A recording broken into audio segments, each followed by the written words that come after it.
When it comes to understanding ourselves and how we show up in our relationships, I think it's important to explore this thing called a negativity bias. The negativity bias is our tendency not only to register negative stimuli more, but also to dwell on those events. What are we doing? As humans, we tend to remember traumatic experiences, difficult, heartbreaking ones, more than positive ones. We recall insults faster than we might bring about the memory of someone praising or acknowledging us. We react more strongly to negative events, comments, experiences, and we even think about negative experiences more frequently than positive memories. Wow, it helps to know that our brain is literally wired this way.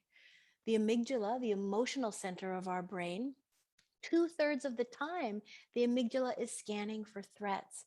This is even for those of us who aren't highly anxious. This is the baseline of our brain, the part of us that has trained you to look out for what could go wrong. And I know the basis is to keep us safe, but you can imagine how this hijacks our healthy relationships and pulls traction away from the good, having us completely focused on what was said, how it was heard, and how we keep that top of mind. So within a relationship, let's just say 10 things happen in a day between you and your spouse. Five of them are positive, four of them are neutral, and one is negative. Now, which one do you think you're thinking about as you fall asleep at night? You guessed it, that singular negative exchange. So, neuroscientists talk about this 5-to-1 ratio of positive interactions, able to balance out the power of this negativity bias. That allows us to continue on the path of a healthy, vital relationship. So we've got some catching up to do for many of us in our relationships. This is why I was talking about in our last video, turning towards the bids for connection. How do we balance reaching out and be sure to let our spouse know that they are appreciated?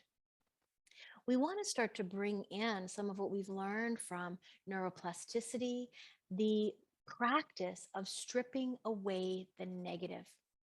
And so I think the only way we can do that practically is by putting the balance in our favor with five positive things. Now, that's for every negative one. So if you've been in a cycle with your spouse where it's been a lot of conflict or stonewalling or shutdown or blaming, we've got to get ourselves on a whole new track. And this is why sometimes brain science can really help us do that. I thought adding this in was so funny because this is what we are up against. Even if we've got a whole pile of the good, what's our focus?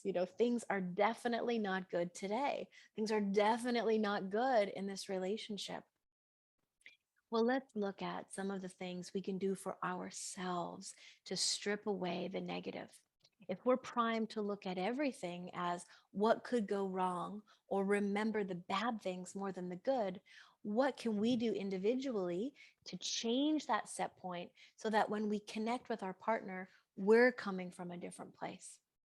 So, what protects us? What protects the brain? Meditation, that's been talked a lot about in recent articles, and everybody knows we should be meditating every day and it feels great. But for many of us, sitting on a cushion and clearing our mind and finding that time to dedicate, whether 30 minutes to an hour a day, feels pretty impossible.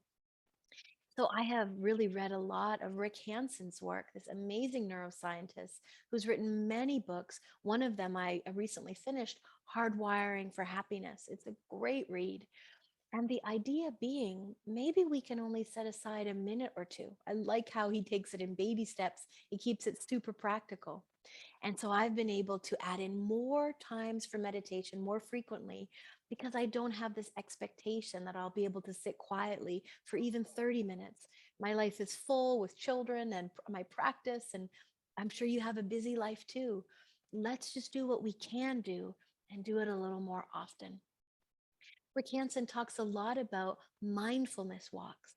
And I think I've noticed this summer, noticing more of the growth of the flowers, the blooms, the buds, the raindrop just falling off of a leaf.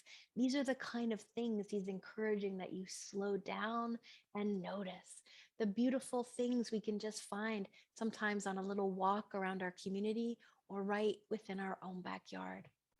For those of you who love dance, movement, yoga, this is a great thing that protects the brain. Something that I love is music. It's always been a healing tool for me. And I've learned a lot about mantras. Mantras have been a great way to quiet my busy mind because I'm saying these tones and singing along with the mantra so that my mind feels busy and my body feels quiet. You could always look up more about these topics if you're wanting to learn more, or reach out to me to ask your questions. Happy to share. Breath work is another tool that protects us. Breath work ends up metabolizing a lot of the stored or locked in emotion that we don't even have to put words to. Literally, through the breath work, we're clearing them out of the body and sort of releasing that maybe negative set point or that sort of stuck position that we might be, and really clearing the way for something new to come through.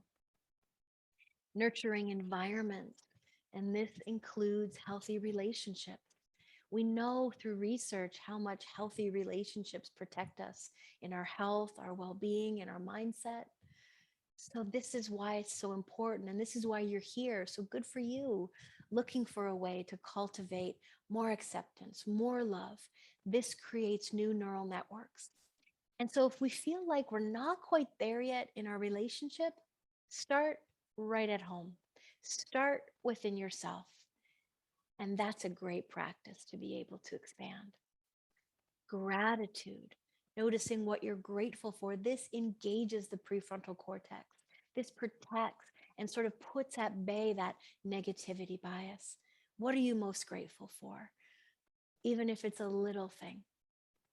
Meditation, as we've talked about, and exercise. Any form that feels good to you, even if it's a nice long walk to discharge any of the stress that you've built up during the day.